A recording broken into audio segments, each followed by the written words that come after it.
जय भारत जय संविधान। दोस्तों, मेरा नाम है आशीष विवेकी और आपको पहले से ही पता होगा कि मैं एक संविधान जागरूकता अभियान की शुरुआत कर रहा हूं। तो दोस्तों, मैंने सोचा कि इससे पहले हमें कुछ संविधान की ज़रूरी बात जान लेनी चाहिए। तो इसी कड़ी में मैं आपको इस चीज़ पे बात करना चाहता हूं कि हमारे संविधान में सामाजिक, आर्थिक तथा राजनीतिक न्याय की बात कही गई है कि सरकारों को समाज में, पूरे देश में सामाजिक, आर्थिक और राजनीतिक न्याय लाना होगा। इसके लिए काम करना होगा।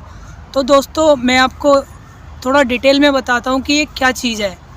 दोस्तों, सामाजिक न्याय का मतलब है कि देश में सभी नागरिकों के समान किसी भी प्रकार का भेदभाव ना हो।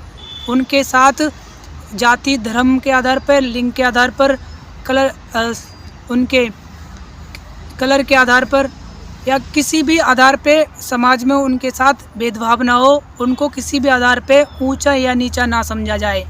तब वहाँ पे सामाजिक न्याय की स्थापना होगी।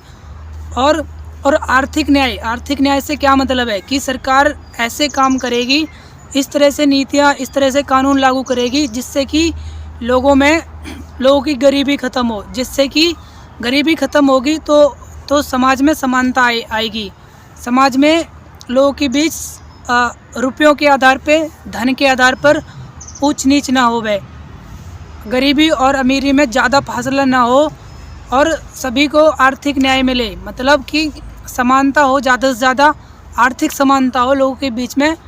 और लोगों के पास इतना तो उनके पास धन होना चाहिए, इतनी तो उनके पास सुविधाएं होनी चाहिए कि जिससे कि वे अपने व्यक्तित्व का विकास कर सकें सही से, और बाकी समस्याओं से चिंता मुक्त होकर अपने व्यक्तित्व का विकास कर सकें। इतनी समानता होनी चाहिए लोगों में, और लोगों में आर्थिक समानता हो। इसके लिए सरकार काम करेगी। और अब बात करता हूँ राजनीतिक न्याय।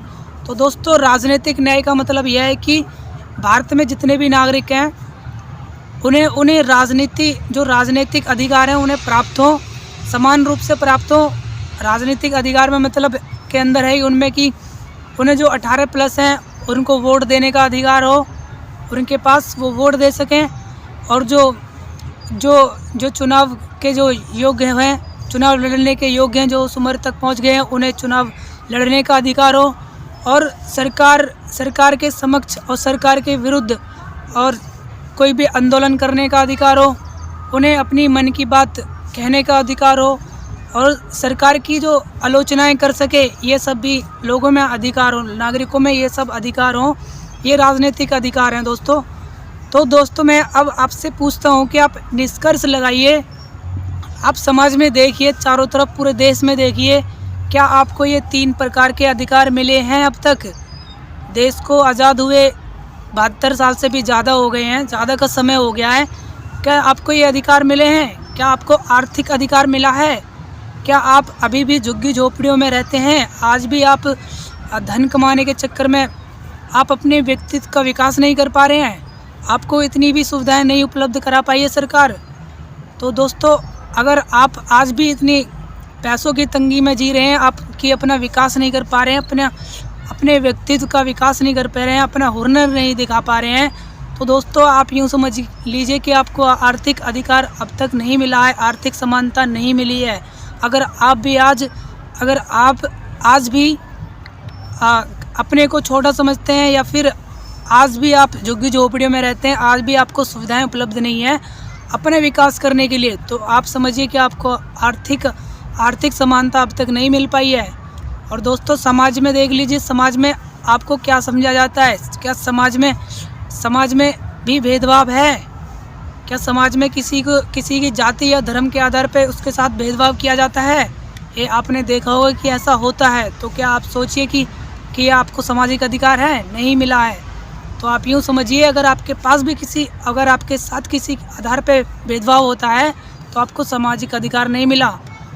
और अगर आप चुनाव नहीं लड़ सकते, सरकार की किसी नीति का जो आपको गलत लगती है उसकी आलोचना नहीं कर पाते, सरकार की आलोचना नहीं कर पाते, अपने विचार व्यक्त नहीं कर पाते, तो समझिए दोस्त कि आपको राजनीतिक अधिकार भी नहीं मिल रहा है अभी सही से।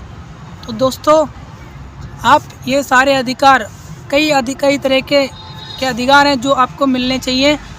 आपको कई तरह का न्याय है जो मिलना चाहिए, कई क्षेत्रों में न्याय मिलना चाहिए। इसके लिए सरकार को काम करना चाहिए, सरकार को लगातार इस तरफ बढ़ना चाहिए कि जिससे कि सभी लोगों में सामाजिक, आर्थिक, राजनीतिक न्याय आए।